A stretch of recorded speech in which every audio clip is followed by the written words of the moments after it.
Welcome, everybody, to the other side of medicine. I am Dr. James Christosic. Glad that you're with us. We're going to get started in just about a minute. We are looking forward to tonight. We've got a great presentation for you. If you've never been to our podcast before, the other side of medicine is all about common sense, number one. Number two, we're evidence based on science. And number three, cooperation with nature.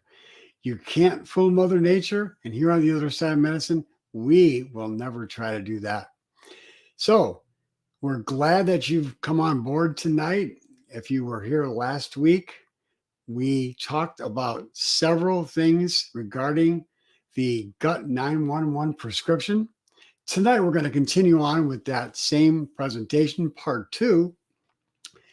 And if you happen to miss part one, no worries, because you could go to my Facebook group at the other side of medicine, and all of these podcasts, including last week's, the Gut 911 part one, is there. So don't worry if you missed it. You can always come back and look at the podcast, listen to them, and be able to glean lots of health information your doctor won't tell you about. So buckle up. We're going to have a lot of information in store for you tonight. You've got a piece of paper and a pen. If you're old school, grab a pencil. I like pencils still. And then we are going to look at the Gut 911, and we're going to talk about, once again, the most important part of the body is not your brain, is not your heart. In my estimation, it's your gut, because every one of those parts of the body, every single part, every cell, tissue, and organ in the body is affected in major ways by what's going on in the gut. So let's go and continue our discussion, what we were talking about last week. We're going to go right to our topic of the night, which is the Gut 911. And a healthy gut leads to a healthy you. That's the whole idea behind what we're talking about tonight. So let's look at a little bit more in detail. I'm not going to kind of go into all the stuff we talked about last week, but I just want to kind of help you to understand the last thing we left off on was the gut is the second brain. Remember, I told you last week, it's not going to help you write a poem. It's not going to help you to make sure that you're scheduled on time. Not going to help you do that or write a check. It won't do that. But it can make a direct communication with every single part of your body. And that's what we talked about last week. Okay, so let's move on to the next part, which is the microbiome. Now, this is something that I believe is so critical to our well-being that it's not talked about enough. And we here on the other side of medicine have been talking about it for more than 35 years. That's right. I was talking about the gut microbiome and the body's microorganisms in and on the body back in the 1990s. And by the way, that's when research started to flourish in this area. So the connection between the bacteria on our bodies and in our bodies has a profound effect on our health. And we call the collective body of all the microorganisms the microbiome. Now, what's inside the gut, we call the microbiota. Sometimes those terms are interchanged, and that happens a lot. So don't be concerned about that. The microbiome actually is connected to the genes of the bacteria specifically. The microbiota includes all of the microorganisms inside the body and on the body, as well as far as the skin. So don't let those terms confuse you. Just keep it simple. You can even call it the microbiome, whatever you like. It's important to understand that The bacteria that we have living in and on our bodies are over 100 trillion. 100 trillion, my friends. That's a lot. That's a lot of bacteria. Actually, we have about 35 to 40 trillion cells in our body. We have 100 trillion bacteria. Now, when I say bacteria, I'm not just talking about that alone. I'm talking about viruses and yeast and archaea and protozoa. These are all included in the term when I use bacteria. So just don't be confused by that. But we have 3 to 5 pounds of bacteria living in and on our bodies. That's why scientists are calling the gut microbiota and the microbiome, is calling it the organ. It's calling it an organ. We have 3 to 5 pounds of bacteria living in and on our bodies. Our brain weighs about that, depending on how hefty your brain is.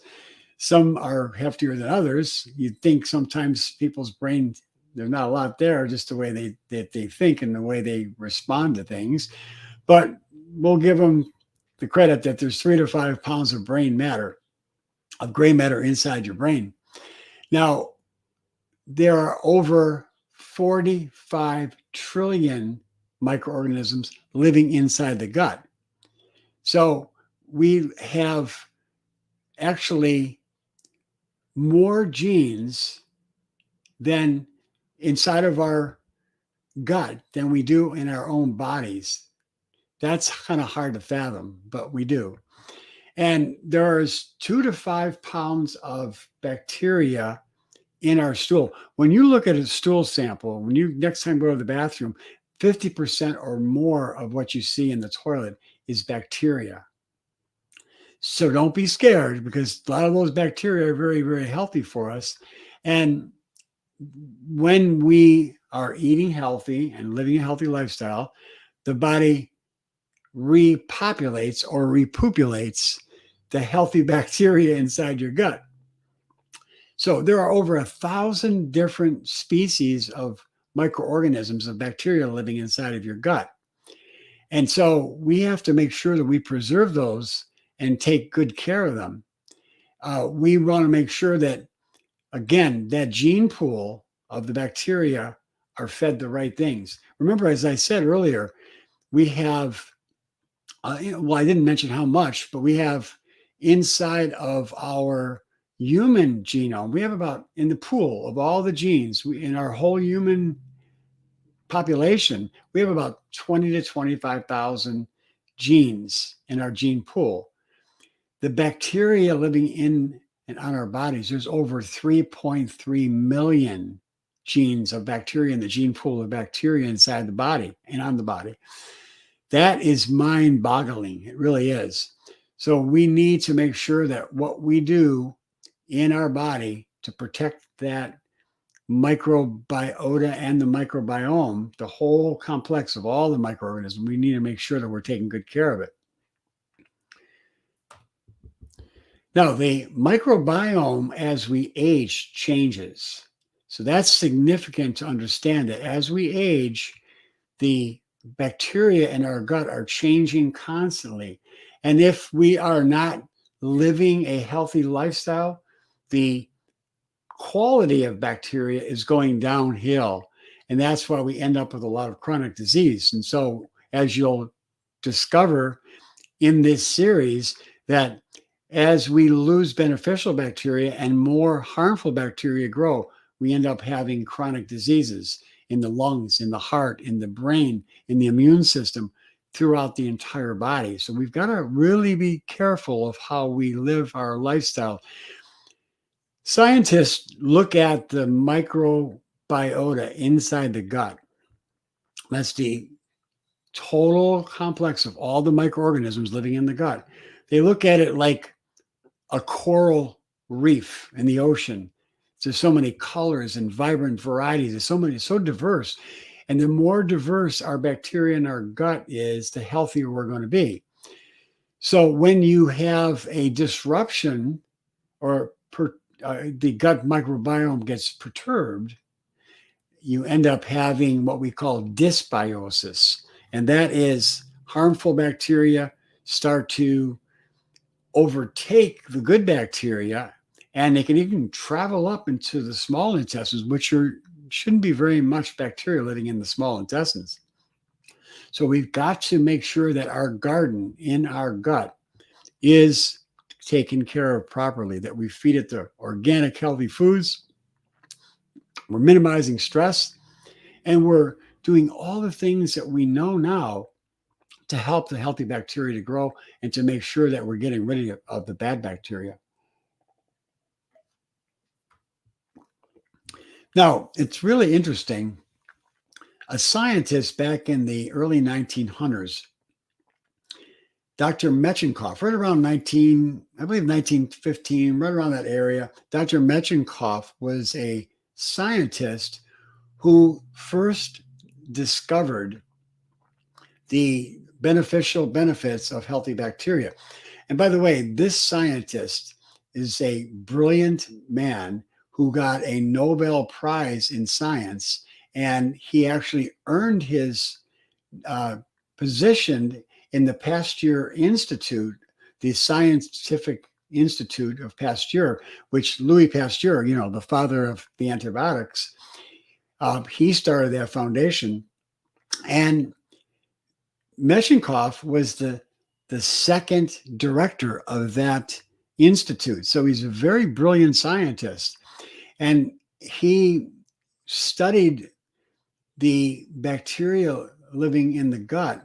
And he went and looked at the one of the healthiest populations known at the time, called the Hunza people, living up in the Himalaya mountains. And he discovered that these people had very beneficial bacteria living inside their gut, and it came from the yogurt that they were eating. He discovered that. This is back around 1950, 1920. And at the time, the science was not caught up to his thinking. And so he was laughed at. He was ridiculed. He was on the fringe back in the late 1915, 1920, right in that area. He was on the fringe. Yet, little did science know that he was on the leading edge. Just like so many scientists who discover things early on and are ridiculed. We talked about many of those scientists here on this program. But Metchnikoff was one of those who was ridiculed at the time. And then fast forward in the 1990s, almost 70 years later, his work has now been applauded because he was way ahead of his time. He saw the connection between, as we age, the bacteria in the gut, the quality declines and we end up with more disease. He saw a connection between the microorganisms in the gut and heart disease and lung disorders. He was way ahead of his time. So we need to applaud him. And by the way, he's known as the father of natural immunity. We have two types of immune system, the natural immunity, and then we have the acquired immunity or the adaptive immunity. The natural immunity is what we inherit, and it's our innate immune system that responds to bad bacteria, viruses, any kind of invasion into our body. And that's the first initial response that the body has. Once we have had that experience of having a particular bacteria attack our body and the innate capacity goes after that, the next time that we are exposed to it, the immune system remembers that, and that's when the acquired immune system kicks in. But Metchnikoff was and is considered the father of the innate immunity. It's pretty amazing when you think about how far ahead this man was. Just like Hippocrates, 2,000 years ahead of his time, said all disease begins in the gut. So we need to be open to when these scientists find these discoveries and look deeper into what they're talking about to try to glean from what they're letting us in on.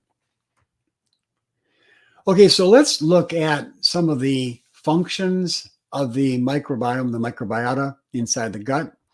And the first thing that we can look at is, as you see on this slide, is that it protects us against pathogenic bacteria, harmful microorganisms that we're all exposed to in the air, the water, and the food every single day.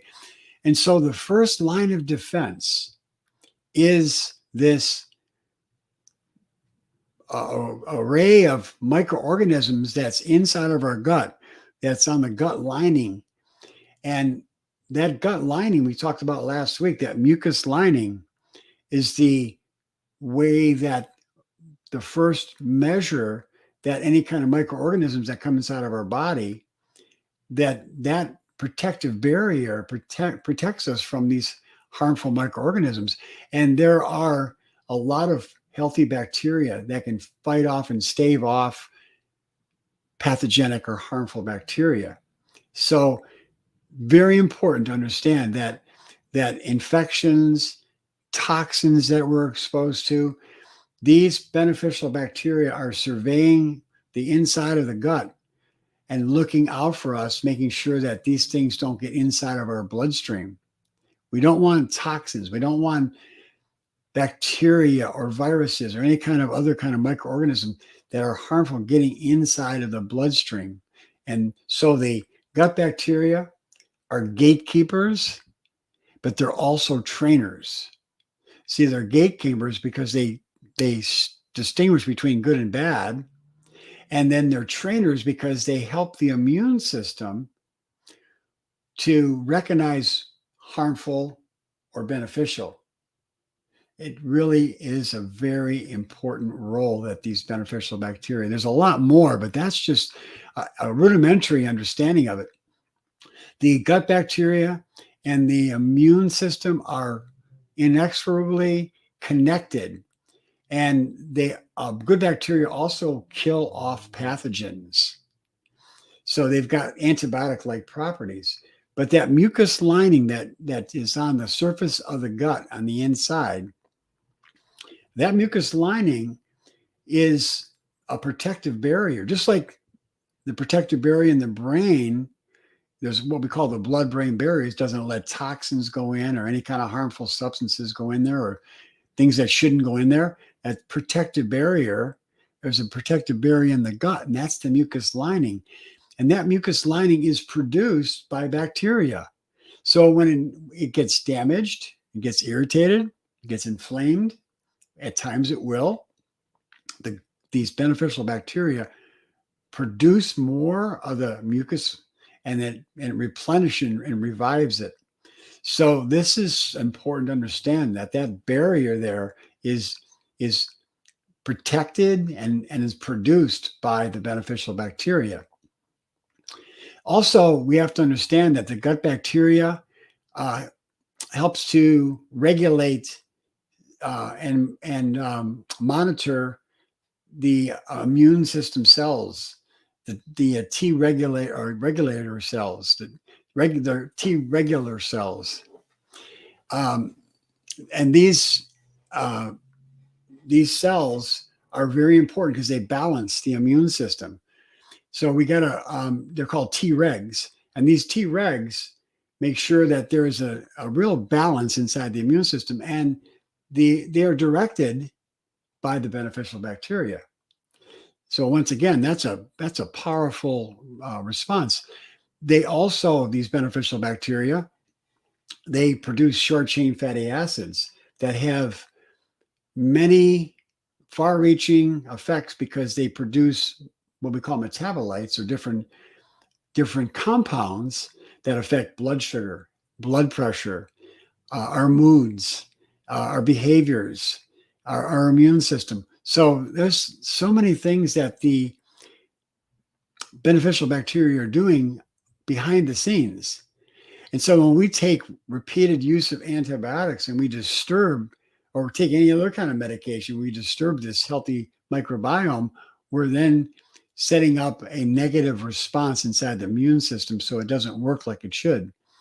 So the people with chronic disease, researchers have shown that the people that have weaker immune responses have less of the beneficial bacteria, and they have weaker responses in their immune system to bacteria infections, viral infections, because they don't have a balance of the good and bad bacteria. These beneficial bacteria also produce vitamins and minerals. Not minerals, I'm sorry, B vitamins. I meant to say B vitamins. They produce a lot of B vitamins. So, and also vitamin K. So we need to, again, recognize 50% of the vitamin K inside the body is produced by the beneficial bacteria. B12, which a lot of people think you can't manufacture. You can't, but the bacteria in your gut can. And if you have healthy bacteria, they'll help to make B12. A lot of people are deficient in B12. Even people who eat a high B12 diet, there's a lot of foods that have the B12 in them, especially from the animal kingdom. People who have poor gut health often are deficient in B12 because they don't have the beneficial bacteria living inside their gut. So that's something to really understand. They also produce amino acids. Now, the other thing is that the beneficial bacteria, as I kind of touched upon, is they help the immune system. They help to regulate the immune system. As I talked about the Treg cells, they also have a powerful impact on preventing cancer cells from growing. So the development, the maturation, and the function of the immune system are tied to the bacteria living inside of our gut. So the food we eat, the thoughts that we have, the toxins that we're exposed to all will influence the type of bacteria that we're going to have living inside of our gut. These healthy bacteria, they produce antioxidants that help to fight inflammation. They help to decrease cholesterol levels. I mentioned earlier, they help to heal the gut lining. They help and aid in digestion. They help to produce these metabolites that I talked about earlier, the short chain fatty acids. They increase the body's ability to handle sugar. It's called insulin sensitivity. The bacteria in our gut, we need to make sure that we're protecting them. And they metabolize, or they break down amino acids in our body. One of them called tryptophan, which is connected to serotonin, which is the feel-good hormone in our brain. And when the bacteria metabolize it and break it down, then they can, with the serotonin pathway, they could also help to reduce blood sugar, as I mentioned earlier, and blood pressure. The short chain fatty acids are produced by these healthy bacteria. One of them is called butyrate.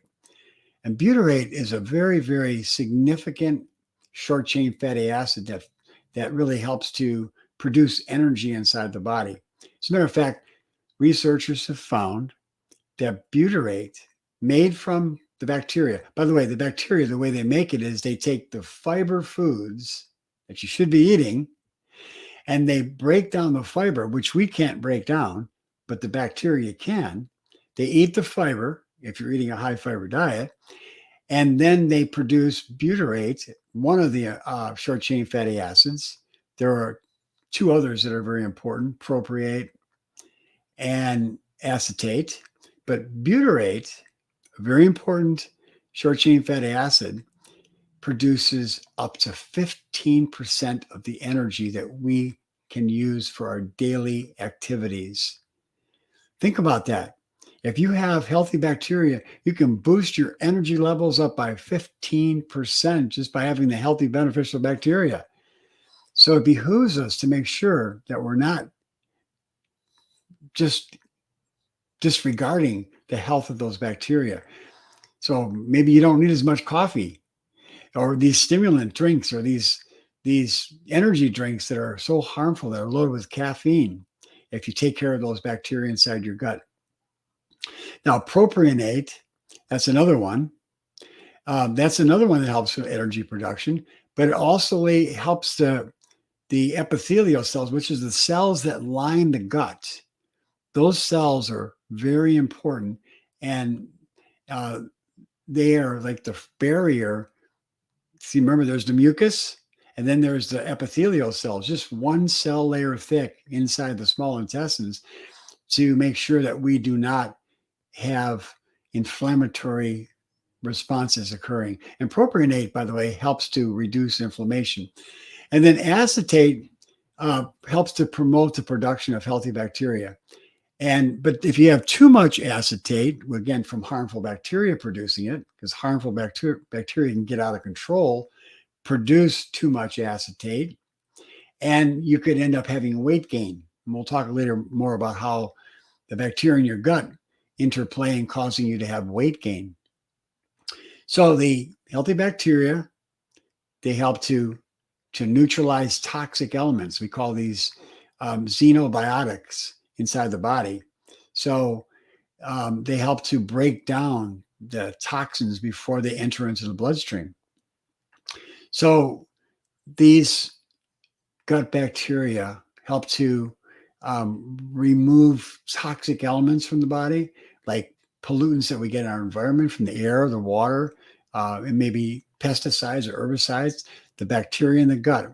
But if they get overwhelmed by getting too much, then it's just kind of like, remember, some of you who are older might remember this, Lucille Ball, when she was on one of her shows, I Love Lucy.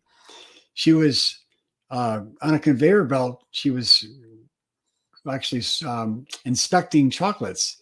And the conveyor belt, as it was going slow, she was able to get the imperfections out of the chocolates and take them off the conveyor belt. But as the conveyor belt started going too fast, she couldn't keep up with it. And so the conveyor belt was going fast, and she was just grabbing these chocolates, shoving in her mouth because they weren't healthy. They weren't good, actually.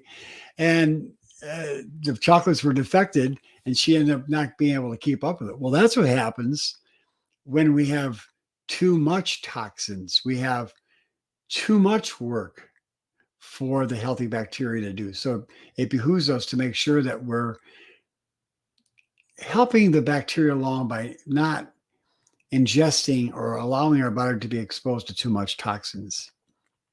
Oh, the other thing is the healthy bacteria help into reducing pain and bloating and gas inside of our body. So it's very important to have the healthy bacteria.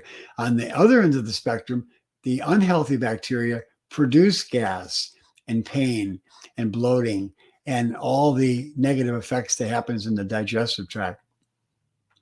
So the other thing that the healthy bacteria does is to help to promote new blood vessel formation. So it's mentioned here, I think, as angiogenesis. I think that, yeah, it's right there. Whoops. Let's go back to that slide. Yeah, it's covered up. You can't see it, but that's right there is the angiogenesis, or the blood, new blood vessels inside the gut. So the bacteria help to promote the production of those new blood vessels. And then for the ecology of the gut, again, the bacteria is so important to make sure we get the balance of good and the bad. And the healthy bacteria will eat up the bad bacteria if it doesn't have too much. The other thing is that if we have the right balance of bacteria, then our fat storage is regulated so we don't get too much fat buildup inside of our body. But if you get too much of the harmful bacteria, they're efficient at being able to utilize calories, much more efficient than healthy bacteria. So we end up eating and extracting too much calories out of the food if we have too many bad bacteria. So having a good balance of the healthy bacteria, we use less calories and then we have less fat storage. Okay, I mentioned short chain fatty acids already, and that's what the healthy bacteria produce from fiber. And then we talked last week about the nervous system, how the beneficial bacteria in the gut help to regulate our moods, our behaviors through a direct link between the gut. Remember that brain gut axis, that two-way communication. And so those nervous system functions are in a significant way controlled by the beneficial bacteria. Okay, so let's move on to the next slide here and talk about how the microbiome, how the gut bacteria communicates with the rest of the body. Scientists have actually figured this out, and they have actually discovered the system or delved part way into the system, because this is a new science and we're just learning about these kinds of concepts. But there is communication between bacteria living inside the gut and our brain, as I mentioned before, and every other part of the body, the lungs, the liver, the heart, the immune system. And they've discovered this communication system, and they call it quorum sensing. That's what they've labeled it as. And it's a cell-to-cell communication between the cells of the body and the microorganisms and organs and the microorganisms inside the gut. And there's a communication between bacteria. And by the way, this is really interesting. As I mentioned earlier, the bacteria is not the only thing living inside of our gut. We have viruses and yeast and protozoa and archaea and viruses. And scientists have found that there literally is crosstalk. All those microorganisms talk to each other inside of the body, in the microbiome. That, when you think about it, blows me away. We can talk as a community together, but we now have found that these microorganisms, both living like bacteria and non-living like viruses, are communicating with each other. It's profound. And what's really interesting is that many of these microorganisms live in communities, and they live in a home called a biofilm. So think of it like a little globe. And inside that little globe, this is microscopic, by the way, there's bacteria, viruses, yeast, all living together, protozoa living together in one community. And if it's harmful bacteria, by the way, they live in communities too, we are now finding that these microorganisms that are harmful have this protective coating on the outside. That's the biofilm. It's like a protective barrier for those microorganisms that antibiotics cannot penetrate through it. And we call this disease-resistant microorganisms. So, and so we have some of these biofilm microorganism communities. There's only one antibiotic that is left that is able to overcome these microorganisms that are resistant to antibiotics. It's called vancomycin. That's the last one that we have right now. And scientists fear that if we don't, number one, take care of our body's own innate immune system and our own gut bacteria, that we're going to run out of even the ability for vancomycin to treat pathogenic or harmful microorganisms, and we're going to end up having masses of people dying. My friends, this is serious stuff. We really need to pay attention, get our healthy bacteria in order, because our own body's immune system, our own beneficial bacteria, are capable of destroying harmful microorganisms. We have relied far too long on antibiotics to kill off harmful microorganisms, and now we're starting to pay the price. And the day of reckoning is coming. You've got to beware and be careful to take care of your gut microbiome. So this communication inside the gut between the microorganisms, it's both occurring in health and in disease, as I mentioned. So there's a communication between the blood system, the lymphatic system, all the systems of the body are affected by the communications that goes back and forth with the microorganisms, beneficial and pathogenic, inside the body and these various parts of the body and down to the cellular level. So in health and disease, we know that this communication between the cells, this cross communication, is going to affect every single part of the body. Okay, so let's take a look at how these microorganisms are affected by our environment.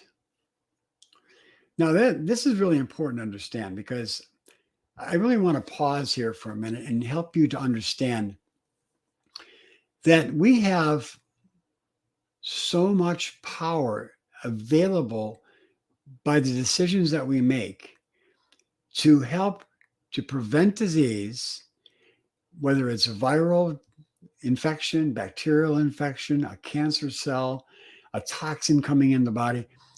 We have a profound effect that can really make a world of difference between life and death if we have the right ingredients in our daily choices that we make. So the selection of the things that we choose in our life every single day, the foods that we eat, the water that we drink, if we exercise or don't, the thoughts that we have, the stress levels that are either in balance or not, the amount of sleep that we get, all these things are going to affect in a profound way the ability of our body to fight disease. Once again, we have relied too long on medications, and we're now paying the price because we're seeing chronic disease is at epidemic levels, and there's nothing that people can do through medications to cure most of these chronic diseases. They'll tell you that these diseases are not going to be cured. They're only giving you palliative care, which is comfort care. That's all you're getting. So it behooves everyone to take a proactive role, make the right choices, and eat the right foods, get some exercise, do all the things that we know in a healthy lifestyle are going to make a huge difference. And then our immune system, our innate immune system, the immune system that the good Lord has given us will stay strong all the way to the time we go to the grave. It doesn't have to become weakened as we age. The effects of the gut microbiome are global. They affect every single cell, tissue, and organ inside the body. If you're getting extra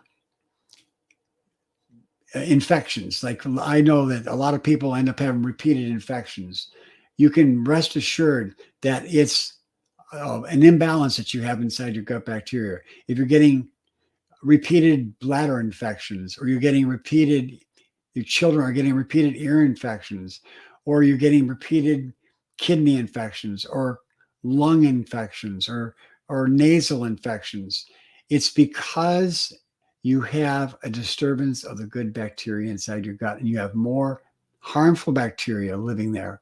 There's no question about it. The research is becoming quite clear. So it behooves everyone to make sure you manage the right lifestyle so that you can get these healthy bacteria to cooperate with the body and heal the body as it should, and it does. So let's look at diet. Diet has one of the most profound effects on the gut microbiome. Specific bacteria, beneficial or pathogenic, will eat specific foods. We know that sugary foods, I'm talking about the white sugar, I'm talking about eating excessive amounts of sugar, or bad oils, the hydrogenated oils or the partially hydrogenated oils. They'll increase the production of bad harmful pathogenic bacteria.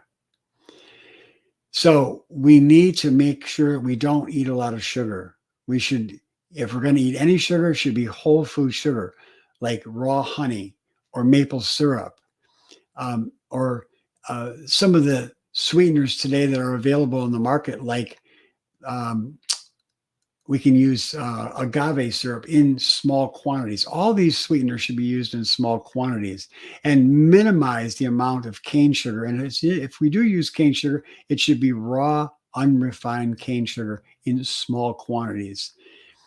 Whenever you look at the label on the back of a food and it says grams of sugar, if a product has more than 1 or 2 grams of sugar, I would say stay away from it, because that's too many grams already. You should just eat foods that are naturally sweetened. Eat more fruits and vegetables that are sweet, because that's what the beneficial bacteria love. If you eat a food like Jerusalem artichoke, which probably most of you never heard of, it's a root that has a fiber in it called inulin, which the beneficial bacteria absolutely love. It's a sweet flavor to this inulin. It's actually a sugar that's inside of it. And it's a very beneficial prebiotic, feeds the healthy bacteria. So once again, if you're eating a lot of sugar, if you're eating a lot of saturated fat from animal protein specifically, you're going to have more of the harmful bacteria that are going to be living inside your gut. And I know that a lot of people are now gravitating towards eating more animal protein because they're getting quick results of losing weight. And that is what Americans love, is quick results. But what you're doing is you're setting up for the long haul harmful bacteria to take over and rule inside of your body, because we know that saturated fat propagates harmful bacteria. No question about it. The research is just overwhelming.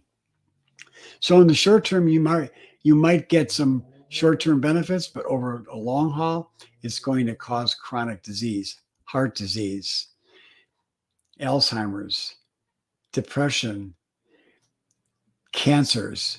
These are the kind of things that eating too much of saturated fat is going to encourage the growth of the harmful bacteria that literally depress the immune system and set us up for disaster. So pharmaceutical drugs, a lot of drugs that people are using have deleterious effects on these beneficial bacteria. Everybody knows now that antibiotics are harmful to the beneficial bacteria because they don't discriminate between good and bad. They just kill off all bacteria. So that's probably the number one that most people think that are the most harmful for the bacteria. But there is another one that's probably equally as bad, and that's the non-steroidal anti-inflammatory drugs, the NSAIDs. And this particular category of drugs is used like candy in America. And the harmful bacteria are literally jumping for joy when you do that, because it kills off a lot of the beneficial bacteria. And when the beneficial bacteria grow, the harmful bacteria can multiply. So non-steroidal anti-inflammatory drugs, birth control pills is another one. Hormone drugs is another one. These are the medications that researchers have found that are the worst for destroying beneficial bacteria. All medications will do that. There's not one that won't. But bottom line is that when you use natural medicine first and drugs and surgery last, you're going to minimize the amount of medication you're taking in your body. Once again, you need to understand that I'm not against all medications.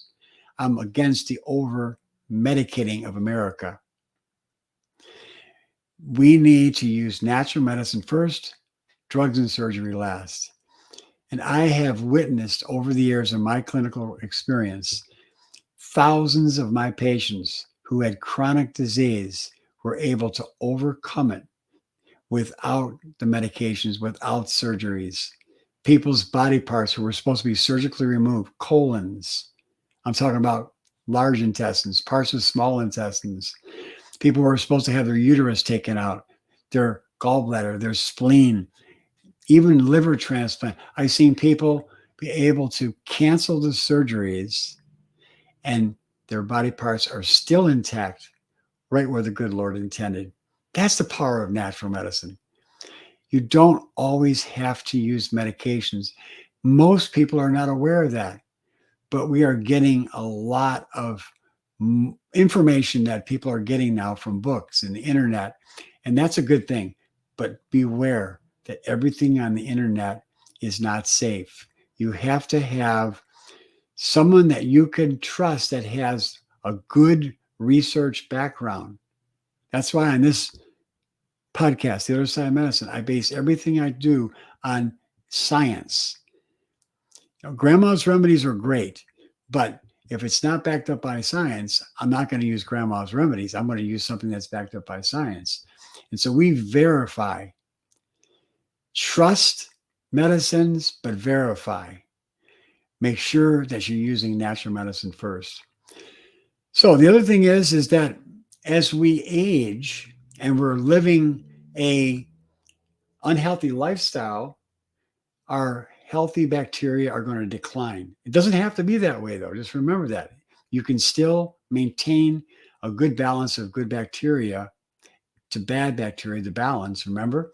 And we can do that as we age. By the way, the birthing process, whether you had a vaginal birth or a cesarean birth, makes a huge difference, because when you have a vaginal birth, you get a swallow of your mother's bacteria, then that goes in and replenishes the healthy bacteria inside of your gut. If you have a cesarean birth, you're going to have the bacteria not from your mother's body, but you're going to have the bacteria from the skin of the doctors in the hospital. And some of the doctors' bacteria are harmful because they're touching different things inside the facility. So you're not going to get the best bacteria. You're going to get bacteria that's supposed to be on the outside, not on the inside, on the skin. So the birthing process is important. The other thing is that the way that you feed the infant, we know that mother's milk has many factors in it that help the production of healthy bacteria. One of them is called oligosaccharides. And the scientists have researched these oligosaccharides, and they have powerful influence on development of healthy bacteria inside the gut. So we want to make sure that we get mother's milk. And if you can't get mother's milk, then use goat's milk. Goat's milk is almost identical to mother's milk. And you can get the goat's milk that is a healthy alternative. And I've seen babies absolutely love it. You may have to add a little bit of folic acid. It's a little bit shy in the folic acid department. But if you get liquid folic acid or powdered even and mix it up in the goat's milk, you'll be absolutely fine for that infant. Okay, so let's look at how stress has a profound effect on the life of the bacteria. When we are in a stressful environment on a regular basis, the healthy bacteria decline. And again, that sets up a stage for the harmful bacteria to start to grow. So our mindset is going to affect in a profound way the development of what kind of bacteria we have living inside of our gut. Okay. Moving right along. Now, I talked about the term dysbiosis. That's when we have the bacteria inside of the gut that gets out of whack. It gets imbalanced. So we have more harmful bacteria than beneficial bacteria. And when this occurs, we end up having every single system of the body is affected. And I talked about this in a previous um, presentation last week. So we talked about the gut-brain axis. That's affected. You can end up having depression, anxiety, schizophrenia, cognitive decline, or ability to think clearly. A lot of people end up with brain fog, and they have a lot of harmful bacteria living inside their gut. You can end up having autism. A lot of research is now linking autism to harmful bacteria living in the gut. Attention deficit disorder, that's another one that's been linked to bacteria living in the gut. Then we can have metabolic problems develop, like I talked about high blood pressure, and we could have insulin resistance, which regulates blood sugar. We end up having the insulin is not being utilized properly, and so we end up having blood sugar that elevates. So the gut bacteria has a profound effect on that. As you'll find out, I'm going to go into great detail either next week or the week after on how the heart is affected. And researchers are showing that heart attacks and strokes can be precipitated by the harmful bacteria living inside of our guts. Probably, I can almost assure you that your doctor has never talked about this, but there is just a plethora of research coming out on this, including from the Cleveland Clinic, showing how, and I will go into great details on this, how eating excess amounts, in which a lot of people are today, eating excess amounts of saturated fat, eating a lot of animal protein. By doing that, you set up a whole cabal for the harmful microorganisms to produce toxic elements that damage blood vessels. And we'll talk about that in great detail. I'll explain that. We talk also about how inflammation inside the body is triggered by harmful bacteria when they're out of the bacteria is out of balance. Inflammation, we can end up having inflammation in the liver, in the heart, in the kidneys, throughout the entire body. We can look at also how the muscles are affected, where you can actually have muscle loss. It's called sarcopenia, from having too much of the harmful bacteria living inside your gut.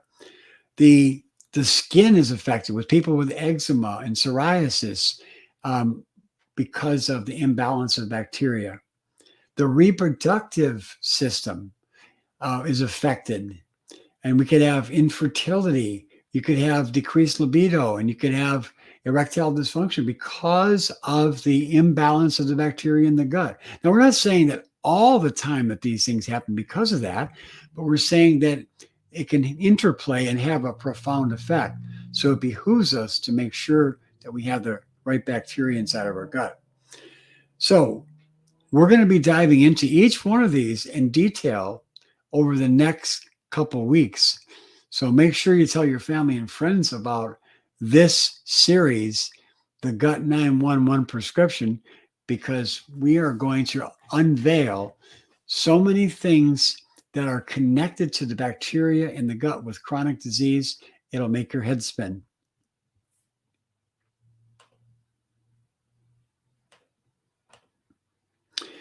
Well, let's talk a little bit now about the time-sensitive nutrition programming, the development of the microbiome in the early development of the child.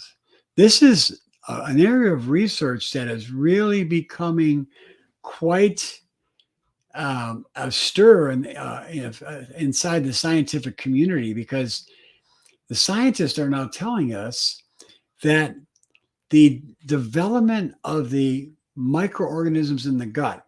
Remember, when a baby is born, baby's gut is pretty much sterile. There's hardly anything or maybe no bacteria living at all inside the baby's gut.